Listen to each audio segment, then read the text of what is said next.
પહેલું સુખ તે જાતે નર્યા. આજે વિશ્વ આરોગ્ય દિવસ નિમિત્તે વિશ્વ આરોગ્ય સંસ્થા દ્વારા દર વર્ષે આજના દિવસે વિશ્વ આરોગ્ય દિવસ તરીકે જે છે ઉજવણી છે એ કરવામાં આવતી હોય છે. આ વર્ષે જે છે એ દર વર્ષની જેમ વિશ્વ આરોગ્ય સંસ્થા દર વર્ષે નવી નવી થીમ જે છે ઇન્ટ્રોડ્યુસ કરતી હોય છે. એટલે કે આગામી એક વર્ષ સુધી આરોગ્ય ક્ષેત્રે શું કામગીરી કરવાની છે એની પૂર્વધારણા જે છે એ વિશ્વ આરોગ્ય સંસ્થા આપી હોય છે.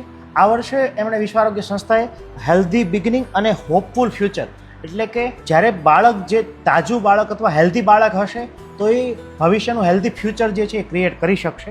તો ખાસ કરીને આ ચાલુ વર્ષે વિશ્વ આરોગ્ય સંસ્થાએ ઇન્ફન્ટ મોર્ટાલિટી રેટ અને માતા મરણનો મૃત્યુદર એ બે બાબતો ઉપર ખાસ ફોકસ કરવામાં આવ્યું છે.